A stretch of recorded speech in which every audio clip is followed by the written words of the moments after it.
hoje vamos falar de mais uma rodada do Campeonato Brasileiro. Infelizmente, o Diego continua preso, mas eu estaria aqui com vocês.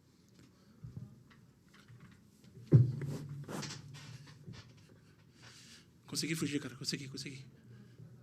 Então, estamos de volta para mais um Sociedade Esportiva Panorama. Cara, se puder ser rápido hoje, eu agradeço. Ok. Boa noite a todos de casa. Boa noite, Diego. Boa noite a todos. Do que eu pude acompanhar, tivemos uma rodada movimentada. Com certeza, Diego, o futebol ele é movimentado. Mas, na verdade, ele é só uma ideia. Ele não existe de verdade. Como qualquer outro esporte. Exatamente. Se todo mundo concordasse que futebol não existe, na próxima vez que a gente visse um grupo de 22 pessoas em campo, jogando uma bola ali com os pés de um lado para o outro, provavelmente só acharíamos que são pessoas insanas. Atualmente, eu só tenho a mesma impressão quando eu vejo jogos do Vasco da Gama. E falando em Vasco, o time conseguiu perder mais um jogo nesse campeonato, lembrando seus velhos tempos de Série A. Que nostalgia! Pois é, Diego, do jeito que tá, eu, se fosse o diretor aí da SAF, eu acabava com o time e criava o Vasco da Gama 2. Porque isso aí não deu muito certo. O time do Vasco, hoje conhecido como RB Bragantino Carioca, perdeu o jogo contra o São Paulo por 4-2 no Morumbi, depois de já ter perdido antes pro Santos, por 1-0 dentro de casa, com aquele clássico São Januário lotado para ver mais uma belíssima derrota. Detalhe do jogo contra o Santos é que o técnico Barbieri ainda disse depois do jogo que o Vasco foi infinitamente superior.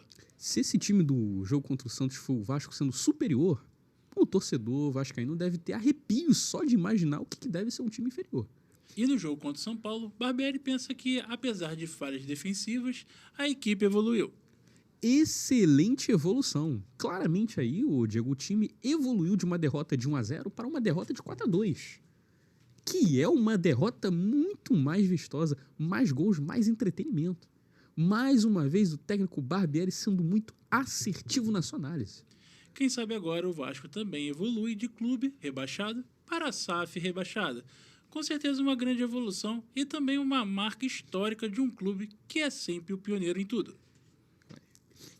Exatamente. Nesse último fim de semana tivemos Botafogo e Fluminense, conhecido aí como Clássico Vovô, por ser muito antigo e pela média de idade da torcida ser na base de 82 anos. E dessa vez, pode criar expectativa aí, seu Genivaldo, aposentado e botafoguense, que já não vê seu time ganhar um título grande desde 95, pois o Fogão está embalado. Pois é, Natan, o Botafogo se mostra altamente motivado a brigar pelo título do Campeonato Brasileiro, enquanto os times adversários continuarem dispostos a passar por essa grande vergonha. O time liderado pelo artilheiro Tiquinho Soares, cujo nome verdadeiro é Um Pouco Soares, tem se mostrado bastante organizado e tem vencido jogos contra adversários importantes. Lembrando aí elencos clássicos do Botafogo que começavam o campeonato encantando o torcedor e terminava sendo o cavalo paraguaio de sempre. Vem mais cavalo paraguai esse ano, Natan? Pode ser que para representar esse Botafogo competitivo que temos hoje, é preciso um animal mais poderoso. Talvez aí um tigre paraguaio, ou quem sabe também um rinoceronte paraguaio. A verdade é que até agora ninguém segura o Fogão. Só o Goiás. De fato o Goiás segurou. Já o Fluminense, mesmo com a derrota, ainda está bem colocado no campeonato e tem Libertadores para jogar no meio da semana.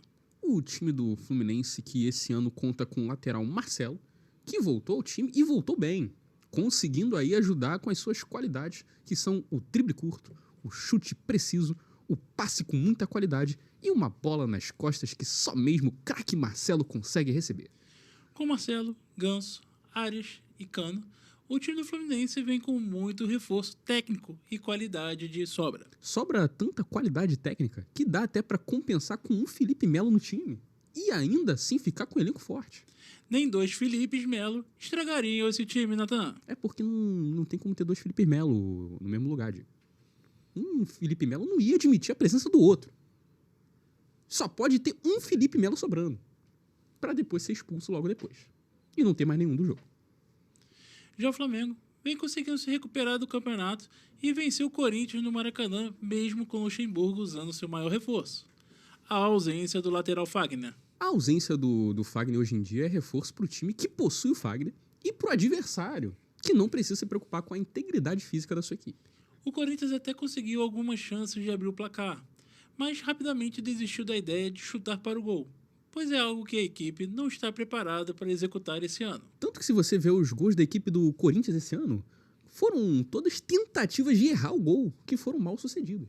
E o resto dos jogos da rodada, Natan? Definitivamente foram alguns dos jogos que eu já vi na vida. Mas eu não vi nenhum, então não tem muito o que falar desses jogos. Vamos então encerrando o CEP de hoje, porque eu estou um pouco com pressa. Então, para ajudar o nosso querido Diego na sua fuga da polícia, encerramos o CEP de hoje.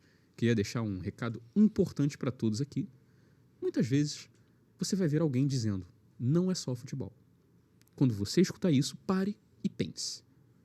Não tem absolutamente nenhum outro esporte acontecendo simultaneamente no mesmo gramado. Então respire bem, bem fundo, e diga, é só futebol. Muito obrigado pela sua presença e uma boa noite. Boa noite a todos de casa. Próximo programa você vem? Diego? Cara, depende de onde tiver no dia, né, cara? Qualquer coisa você vem de tornozeleira. Pô, será? Eu tenho um primo que sabe um macete para desinstalar o aplicativo.